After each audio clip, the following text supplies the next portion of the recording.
Look at the board. এখানে আমি একটা বাংলা ওয়ার্ড লিখেছি, দেখো সাঁতার কাটা।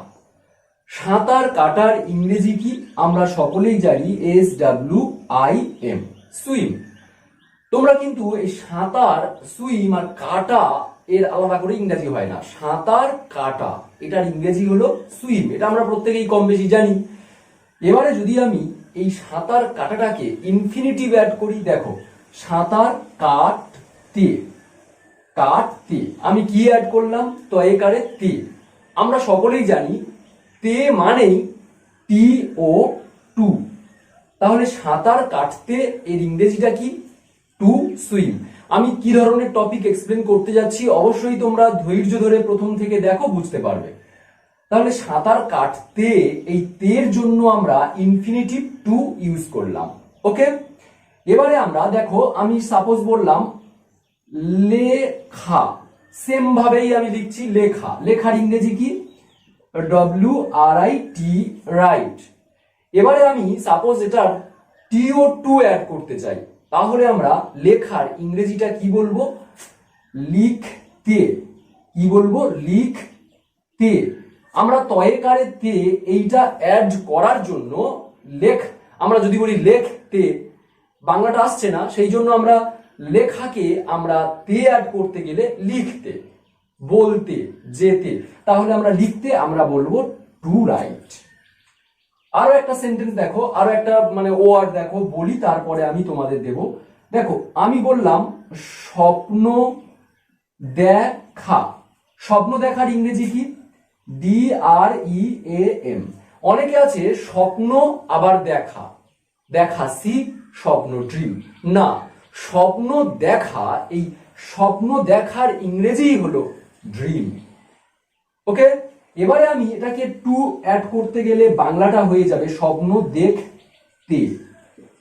তাহলে প্রত্যেকটা ওয়ার্ডে দেখো, তে কাটতে টু সুইম, লিখতে টু রাইট, স্বপ্ন দেখতে টু ড্রিম, খেতে টু ইট, বলতে টু টেল, যেতে টু গো। হলো। এবারে আমরা দেখো কি করছি, এখানে আমি কিভাবে একটা অ্যাড করে দিলাম। কিভাবে? কিভাবে সাঁতার কাটতে, এবার একটা হয়ও অ্যাড করে দাও, হয়। তাহলে কিভাবে সাঁতার কাটতে হয় এর ইংরেজি আমরা বলবো হাউ। কিভাবে ইংরেজি কি? হাউ।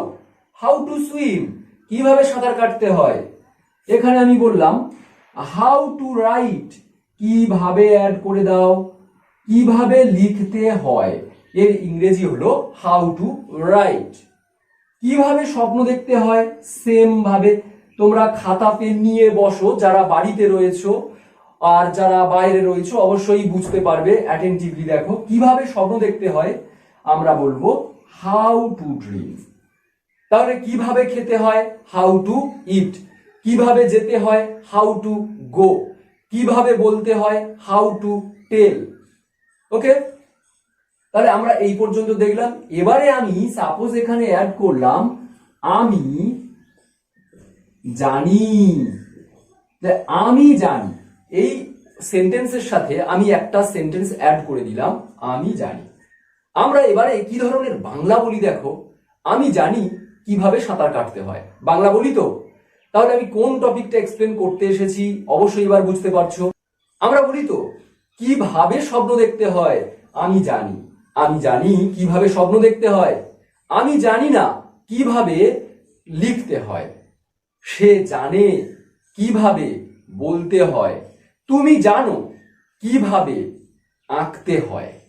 আমরা এই আমি জানি, আমি জানি, আই নো। তাহলে আমরা এর সঙ্গে অ্যাড করে দিতে পারি আই নো। পুরো সেন্টেন্সটা কি হলো, আমি জানি কিভাবে সাঁতার কাটতে হয়, I know how to swim in the pond. এবার এখানে তুমি অবজেক্ট অ্যাড করতে পারো, তবে মেন বিষয়টা হলো এটা, আমি জানি, I know how to swim, কিভাবে সাঁতার কাটতে হয়। তুমি জানো কিভাবে সাঁতার কাটতে হয়, you know how to swim, you know how to walk, তুমি জানো কিভাবে হাঁটতে হয়। এবারে দেখো এখানে কিভাবে লিখতে হয়। তাহলে আমি এখানে যদি বলি সে জানে সে জানে কিভাবে লিখতে হয়। তাহলে আমি সে জানে এখানে কি লিখবো, হি নো। এবার এই নোর সঙ্গে একটা এস অ্যাড করে দেব, কারণ আমরা এখানে আই, নোর সঙ্গে এস নেই, কারণ he third person singular number, ওই জন্য নোর সঙ্গে একটা এস হয়েছে, কারণ এটা প্রেজেন্ট ইনডেফিনাইট টেন্স। এখানে হি ছাড়াও যদি শি থাকে আমরা এখানে নোর সঙ্গে এস দেব। ইট থাকলে নোর সঙ্গে এস দেব। কোন নাম, একটা নাম হতে হবে, রাম, নোর সঙ্গে এস দেব। আবার যদি দুটো নাম থাকে, Ram and Jadu, Ram and Jadu, Ram Jadu and Madhu, দুটো বা তিনটে নাম থাকলে আমরা কিন্তু এখানে এস দেব না। তাহলে এস কখন দেব, যদি সাবজেক্ট হি, শি, ইট অথবা কোনো ব্যক্তির একটা নাম হয় বা কোনো কিছুর একটা নাম সাবজেক্ট হিসাবে বসে, এই জানে বা জানো ইংরেজির নোর সঙ্গে আমরা এস অ্যাড করব। এটা নোট করে নেবে। কিভাবে স্বপ্ন দেখতে হয়, তুমি জানো কিভাবে স্বপ্ন দেখতে হয়। সাপোজ আমি এখানে, কেউ স্কিপ করে যাবে না, আমি আরো বলা রয়েছে এই সেন্টেন্স গুলোতে, তুমি জানো কিভাবে স্বপ্ন দেখতে হয়।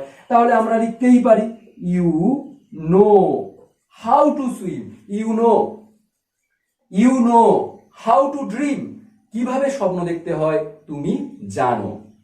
তাহলে আমরা এই নো ওয়ার্ড গুলো ইউজ করে হাউ টু বলে, হাউ টুর পরে কি করতে হয়, কিভাবে করতে হয়, কিভাবে করতে হয় কোন কাজটা, সেটা আমরা এখানে কিভাবে বসাবো সেটা দেখলাম।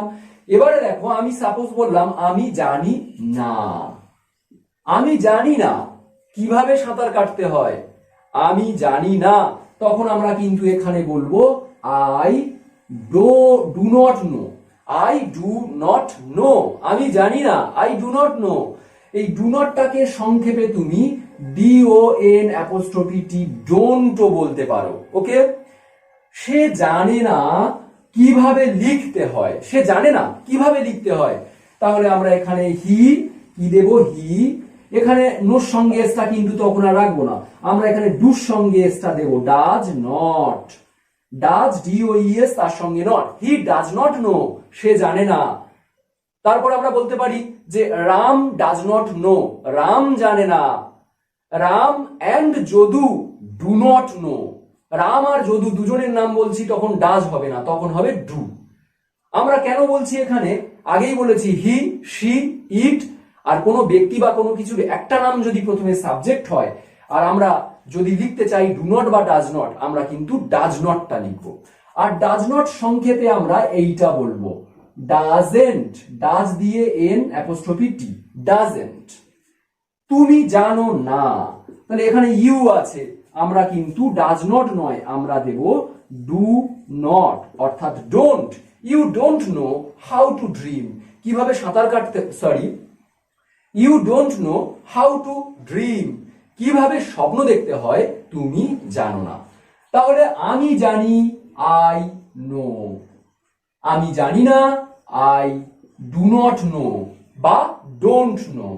আবার এটা আই যদি না থেকে যদি কোনো হি, শি, ইট, হয়তো অনেকে একটু একটু জানো, এটা আরো মনে রাখার জন্য অবশ্যই করে অ্যাটেন্টিভলি দেখো, বারবার শুনতে শুনতে দেখতে দেখতে মনে থাকবে সব সময়। আর যারা মনে হয় একটু জানো, বারবার ভুলে যাও, আবার দেখলে মনে ওঠে, তারা অ্যাটেন্টিভলি একটু দেখো। হি, শি, ইট, আর যদি কোনো ব্যক্তির একজনের নাম হয়, তখন আমরা কিন্তু এগুলোর জন্য যদি না বলতে যাই, বা যদি জানি, জানি বললে নোজ, আর জানি না বললে does not no, does not no হবে। তাহলে হি, শি, ইট আর কোনো ব্যক্তির একজন বা কোনো কিছুর একটা নাম বোঝালে আমরা জানি বললে বা সে জানে বললে, রাম জানে বললে নোর সঙ্গে এস দেবে, আর জানে না বললে ডাজ নট নো, তখন নো হবে, নোর সঙ্গে স্টার হবে না। আর বাকি যত সাবজেক্ট থাকুক, আমি জানি, আই নো, তুমি জানো, ইউ নো, তারা জানে, দে নো, আমরা জানি, উই নো। আর যদি এটা না বলি তখন ওই ডু নট হবে, ডাচ কিন্তু নয়। আর কিভাবে করতে হয় সেটা তো হাউ টু সুইম, কিভাবে বলতে হয়, হাউ টু টেল, কিভাবে যেতে হয়, হাউ টু গো, কিভাবে শিখতে হয়, হাউ টু লার্ন, কিভাবে, কি বলবো, তোমার কোনো কিছু কাজ করার হলে কিভাবে কিনতে হয় আমি জানি না, I don't know how to buy, তুমি জানো না কিভাবে আঁকতে হয়, you don't know how to draw. Okay, সে জানে না কিভাবে বলতে হয়, he does not know how to কিভাবে বলতে হয়, হাউ টু টেল। তাহলে আমরা এখানে হাউ টু বলে কি করতে হয়, কিভাবে করতে হয় সেটা আমরা ভার্বটা দিতে পারি। এখানে কিন্তু টু ইনফিনিটিভ এবং টুর পরে ভার্ব। ইনফিনিটিভ কেন দিচ্ছি প্রথমেই এক্সপ্লেন করেছি। অবশ্যই টপিকটা ইম্পর্টেন্ট, খাতাতে নোট করে রাখতে পারো আর অ্যাটেন্টিভলি তোমরা মনে করে রাখো, টপিকটা খুব সুন্দর। সো আজ এই পর্যন্ত, নেক্সট ক্লাসে আবার দেখা হবে নতুন টপিক নিয়ে। টিল দেন লাইক, ওকে, টাটা।